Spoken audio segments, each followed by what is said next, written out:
Yes, nongeye kubaha ikaze kuri Irika TV. Ndabashimira cyane buri muntu wese wakoze subscribe. Nanone mu kanya twari tumaze kubatangariza amakuru avuga yuko ekipe ya Manchester United yatsinzwe, akaba ari nayo mpamvu ubu tubazaniye amakuru yihuse cyane. Mu masaha make ashize rero inkuru ya Erik ten Hag wamaze kwirukanwa igiye hanze.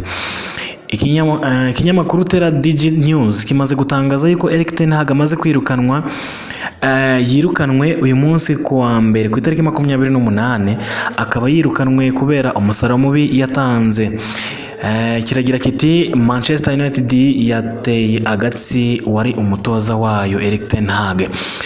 Iyi kipe ya Manchester United yirukanye umutoza wayo Erik ten Hag nk'uko byatangajwe kuri uyu wa mbere ku itariki 28 z'ukwezi kwa 10.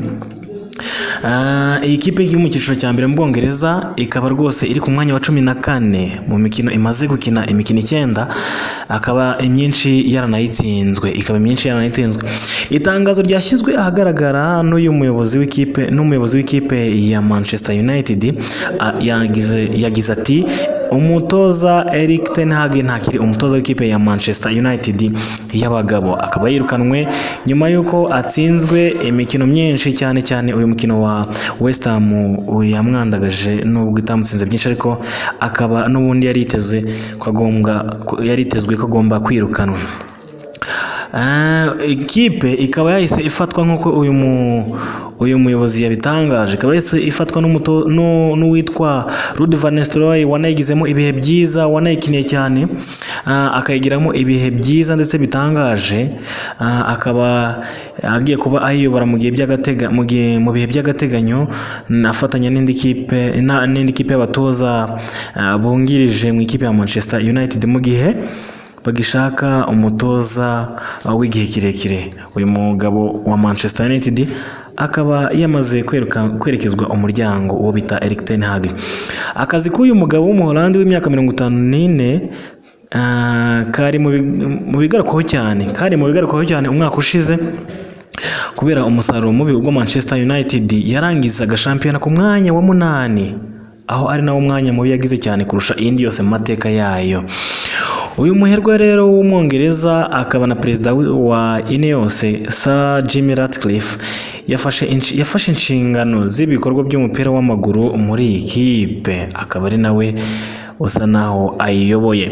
Ariko gutsinda Manchester City ku mukino wa nyuma wa UEFA Cup rwose byabaye igitangaza, ndetse no kuba Erik ten Hag yarashoboye kuvuga ko umusaruro mubi waturutse ahanini, ubwo yavugaga ku musaruro w'umwaka ushize, avuga ko waturutse ahanini ku mvune yagiye agira, ndetse byatumye banamwumva, bityo agira n'amahirwe yo kongera amasezerano. Uyu mugabo yasinye amasezerano azamugeza 2026, amazamugeza 2026, ndetse bamuhereza n'amahirwe yo kongera kwitekerezaho. Iyi kipe rero ikaba yibitseho ibikombe 20 byose bya shampiyona, iri ku rwego rwiza ugereranije ufifatiye mu mateka. Ariko muri izi sezo ebyiri zihera ndetse n'iyi sezo turimo, akaba ari ikipe rwose idahagaze neza ku bigendanye n'ubukaka bwayo n'ubushongore ifite ikipe ya Manchester United. Iyi kipe rero muri iyi sezo ikaba imaze gukina imikino 9, ikaba imyinshi yarayitsinzwe. Ariko mbere y'uko iyo mikino ya shampiyona yabanje gukina finale n'ikipe ya Manchester City, aho baje kunganya igitego 1-1, ariko baza gutsindwa kuri penalty 7-6. Icyo gihe hari ku itariki 10 z'ukwezi kwa 8 uyu mwaka. Nyuma ya ikipe ya Manchester United mu rugo yaje gutsindwa n'ikipe ya Liverpool ibitego 3-0. Irongera nanone itsindwa n'ikipe ya Fulham, ikipe ya Fulham igitego 1, ari nawo mukino ngira ngo yabashije gutsinda neza cyane. Itsindwa n'ikipe ya Brighton ibitego 2-1. Itsindwa n'ikipe enganya n'ikipe ya Crystal Palace, iza gutsinda Southampton, iza gutsindwa n'ikipe ya Tottenham ibitego 3-0. Muri Champions League iza kunganya n'ikipe ya Porto, iza kunganya n'ikipe ya Sevilla, ya Aston Villa, iza gutsinda ikipe ya Brentford, iza kunganya na Fenerbahce muri Champions League, iza gutsindwa na West Ham ari nawo mukino mubi wayirukanye. Ikaba kandi ifite gukina n'ikipe ya Leicester City ku itariki 30 z'uku kwezi, ni muri weekend. Ikipe rero rwose nako si muri weekend, ni ku wa gatatu murambabarira.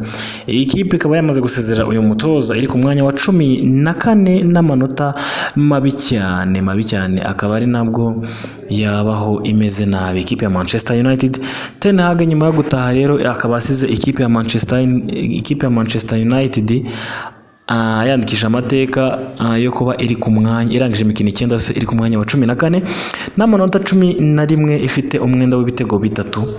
akaba ari uko ihagaze ikipe ya Manchester United. Nyamara Erik ten Hag we mu byo yagiye atangaza kenshi, yagiye avuga yuko agifite ibyo gukora muri Manchester United, ndetse ko bakwiye kumutiza uyu mwaka akawurangiza neza. Bikaba rero bitaje kumuhira, aho yaje kwirukanwa binyuze mu kuba yaratsinzwe umukino w'ejo n'ikipe ya West Ham United ibitego 2-1. ngayo nguko ibya Ten Hag akaba yatashye. Ndagusaba wowe utarakora subscribe, kora subscribe kugira ngo tubashe kubana muri byinshi bitandukanye. Mbonera no kubasaba imbabazi ku makosa nagiye nkora mu kiganiro cya mbere nabashije gutanga, mvuga yuko Dani Carvajal, mvuga kuri Dani Olmo, gusa na Carvajal nirye. Mbonereho kubasaba imbabazi. Tugarutse kuri Mbappe rero, akaba ibinyamakuru byinshi byagiye bimugarukaho nyuma yuko akoze igisa naho ari agahigo yaciye ariko katari keza, nyuma yo gukora orje nyinshi cyane. Ikipe ya Real Madrid muri Clasico yagize orje 12, muri zo 12 rero umukinnyi bita Kylian Mbappe akaba yaragizemo orje 8, akaba ari wenyine ukoze ako gahigo, navuga ko katari keza cyane. Nyamara ikipe ya FC Barcelona yitwaye neza, ibatsinda ibitego 4-0.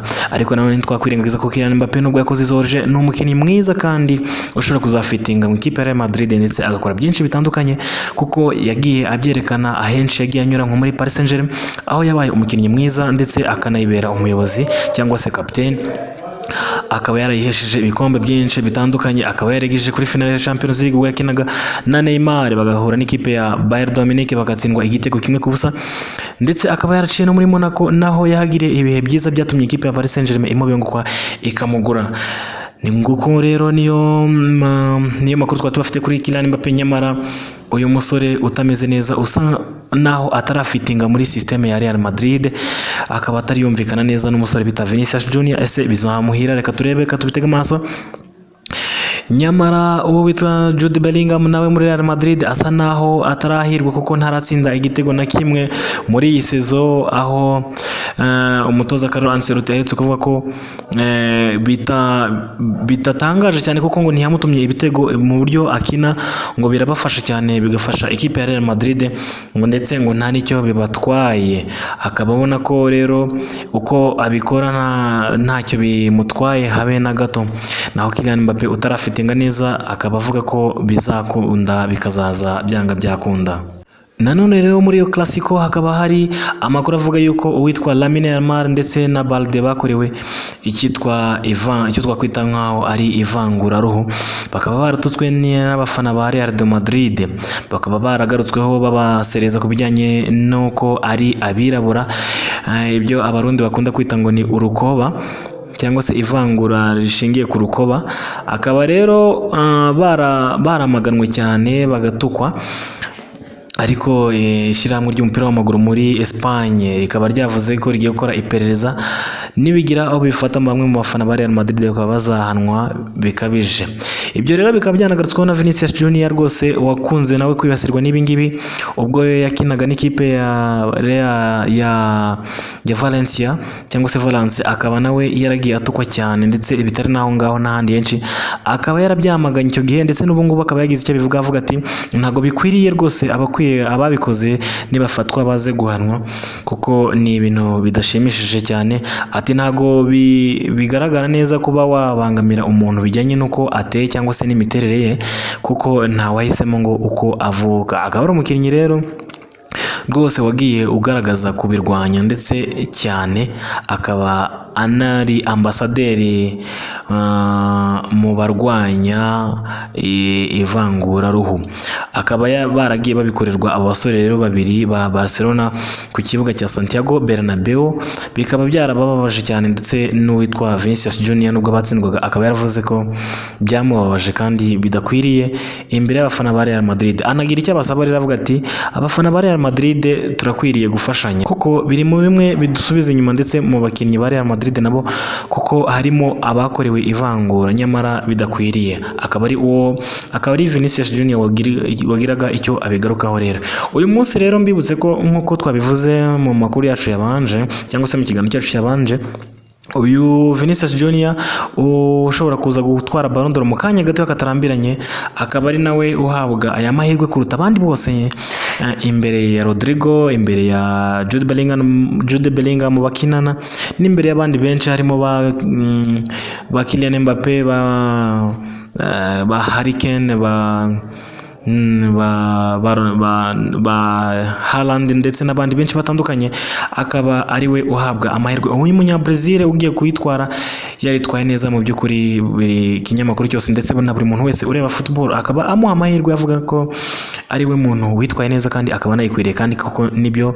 Akaba yaragiye atsinda ibitego biri ngombwa, ndetse akaba yaragiye afasha ikipe ya Real Madrid kugera kuri byinshi, aho yabafashije kugera kuri Champions League, kuri final, ndetse akanabafasha kuyegukana, abigizemo uruhare rukomeye cyane bidasubirwaho.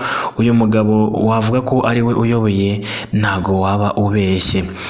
Uyu mugabo rero nanone akaba icyo bamunenga ni kimwe gusa, akaba ataragerageza gutwara neza ikipe ya Brazil, nyuma yuko Neymar amaze umwaka avunitse akaba ataragaruka mu ikipe ya Brazil y'igihugu. Ariko Vinicius Junior akaba ashinjwa ko ataragira icyo ayigezaho, nyamara uyu muhungu nawe ugasanga ko wareba ugasanga ari byo bintu bimuhangayikishije ndetse binamubabaje. Ugasanga rero ko mugenzi we bakinana mu ikipe ya Brazil, ukina mu ikipe ya FC Barcelona bita Rafinha, ukomeje kwitwara neza yaba mu ikipe ya FC Barcelona ndetse n'ikipe ya Brazil. Akaba aherutse gutsindira ikipe ya Brazil ibitego 2 muri 3 batsinze, akaba ameze neza cyane, akaba shininga.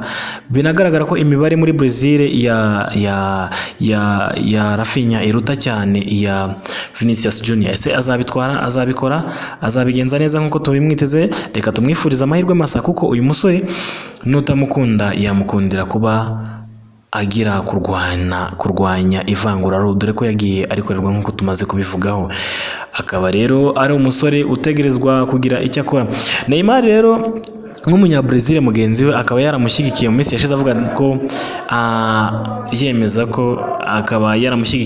ko uyu musore akwiriye gutwara Ballon d'Or kandi amushyigikiye, amuri n'inyuma. kandi koko ni nabyo, ntawe utamushyigikira ko uyu muhungu ameze neza mu ikipe ya Real de Madrid. Akaba kandi yarashyigikiwe na mugenzi we bakinana witwa Rodrigo Goes nawe amwifuriza ishya n'ihirwe gutwara Ballon d'Or, kuko biragaragara ko nta wundi ushobora gutwara Ballon d'Or utari uyu muhungu Vinicius Junior, witwara neza umunsi ku wundi mu ikipe ya Real de Madrid, ndetse akaba adasiba gutsinda. Ngayo nguko rero, ndabakunda cyane, ndagushimira wakoze subscribe. Imana iguhe umugisha mwinshi.